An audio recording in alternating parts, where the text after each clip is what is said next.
مساء الخير وأهلا بكم مشاهدي الحدث والعربية إلى هذا اللقاء الخاص مع وزير الخارجية الأمريكي مايك بومبيو في خلال جولته في المنطقة والتي خص بها قناتنا. Good afternoon, let's say, Mr. Secretary. It's our honor to be with us as well. Actually, it was a busy trip, very busy trip, and you still have more stops in it. But main thing we can understand from your speech in Cairo, from what you said about the Poland summit and meeting in Poland, that it's Iran. And this is the main goal, a very hard speech against Iran, and sort of alliance, something like this, to face the role of Iran in the region. What's the plan? Yeah, so it's been a fantastic trip. The swing through the Gulf states now, following my initial visits. Really, three things working on, different for each of our partners around the world, but America's here, and this is important to us. Middle East stability, destroying ISIS, completing the destruction of the caliphate are very important missions for the United States, and countering Iran. The threat from the world's largest state sponsor of terror, the Islamic Republic of Iran, is something President Trump has identified as one of his top priorities. We're determined to do that. We'll do it with our partners throughout the Middle East. This is a mission for the world. It's incredibly important, and we are determined to do it. I wanted to make sure that I got a chance to swing through the region one more time. I've been here a lot in my life. To come back one more time and reassure them that America is committed to this and talk about how we're going to execute it. But what can we understand about what's going to happen in Poland? Is it the MESA, what's so-called MESA? Is it another sort of alliance, or what? What kind of meetings? Yeah, so it's a great question. The ministerial in Warsaw will be much broader than that. We will have countries from Asia, Africa, Western Hemisphere countries, from South America. This will be a broad coalition aimed at Middle East stability. We'll talk about how we counter terror. There'll be a focus on Iran. There'll be conversations about financial systems. How is it we ensure that financial systems don't sponsor terror? There'll be a broad conversation from a large group, dozens and dozens of countries we expect to attend over the course of the ministerial. It's the first time we've put together a ministerial in this way, and we think it will show the whole world that there's a broad determination to make life better here and take the terror regimes down here in the region. But with America withdrawing from Syria, at least for the time being, of course, you still have a presence in Iraq, but not compared to the presence in the last decade. You are determined for this, but you are withdrawing from Syria. This is something you considered not contradicted, and you didn't see it contradicted also with Mr. Bolton's statement regarding Turkey, the same issue. But how can we understand this? Yeah, no, there's no contradiction at all. America supports fights against terror all around the world. Sometimes we do it with U.S. soldiers. Sometimes we do it with forces from partner countries. Sometimes we do it in other ways. Diplomatic means, economic means, financial means, building out coalitions. There are many tools in the power projection arsenal. And so no terrorist, no Iranian should believe that the fact that a couple thousand U.S. soldiers are going to be redeployed out of Syria in any way diminishes our commitment. It's said in the U.S., especially at the term with former president, that our enemies don't fear us and our friends don't trust us. This is something I heard in previous interviews. So in that context, do you think Iran fears what's going on now? I want the Iranian people to know that we want a better life for them. We want the Iranian people's voices to be heard. We want a real democracy in the Islamic Republic of Iran. And a real democracy doesn't support Hezbollah. A real democracy doesn't support Shia militias in Iraq. They're reducing Iraqi independence. A real democracy wouldn't be active in Yemen in the way that they are by underwriting the Houthis today.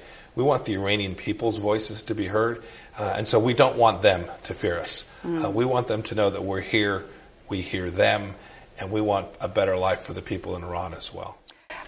In the last answer, you were talking about forces. You said our forces or other partners' forces.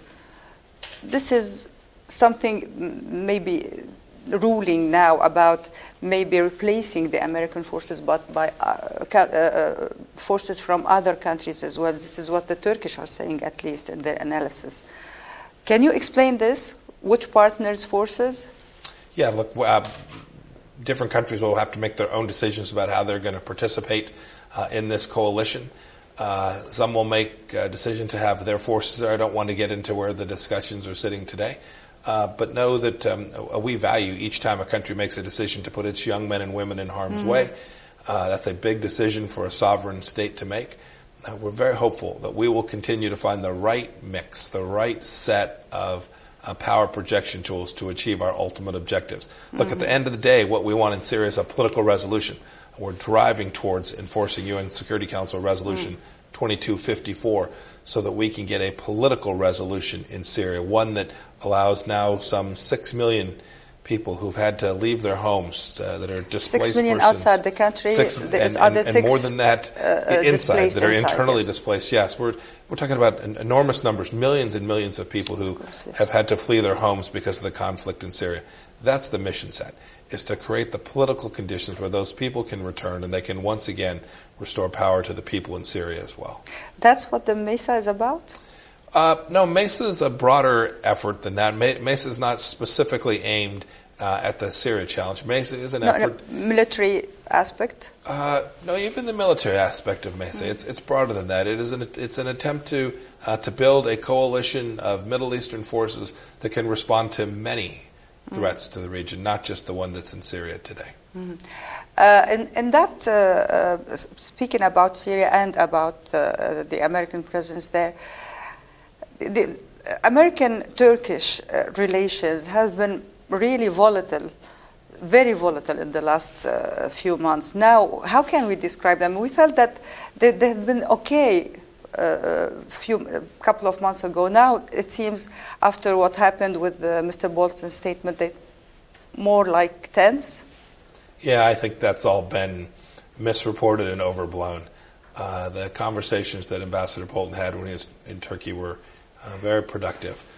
We are trying to chart a path forward. As we withdraw our 2,000 uniformed military personnel from Syria, which we are going to do, as we do that, we want to make sure that we do right by the Turks. That is, to the extent they have terrorist threats on their border, they're entitled to do what they need to do to protect the Turkish people.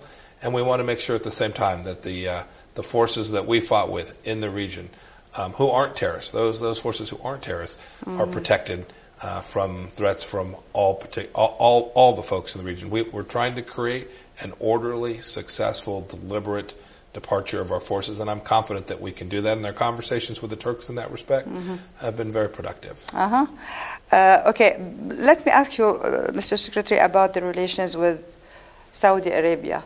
This has been a very important headline in the American press as well as in the American politics. How can you talk about it? So I'll be heading to Saudi Arabia tomorrow. We'll have another set of constructive conversations. I'm very, very sure the Kingdom of Saudi Arabia is an important partner of the United States. They've been very helpful to us on multiple things that matter to the American people, and I'm convinced that partnership will remain strong. We know there's been this partnership, not friendship. Call it what you will. They've been great partners in the missions that we have asked them to assist us with. We understand that the murder of Jamal Khashoggi was a heinous, terrible act. We want to hold everyone responsible for that accountable. We intend to do so. We've started that already. But this relationship, this mutually beneficial relationship to create stability in the Middle East and to assist the United States in executing things that keep the American people safe, is very important, and I'm convinced the Kingdom of Saudi Arabia will be a great ally in doing so. I'm sorry, I know it's almost over, but just because you mentioned the issue of Khashoggi, I want you to tell the Saudis, the Arab viewers, we felt for some time that the whole relation between U.S. and Saudi Arabia was only this matter, the matter of Khashoggi. How can you respond to this? Yeah, President Trump's made clear since the immediate aftermath of this murder that the relationship is broader and deeper and bigger than that. We absolutely have expectations when things go wrong, when heinous acts have occurred. People need to be held accountable for those, but this relationship predated that, and the relationship must go forward. We have to have a good relationship with the Kingdom of Saudi Arabia, and this administration intends to do so. Thank you so much, Mr. Secretary of State It's great to be with Mark you. Pompeo. Thank you so much for this interview. Thank you.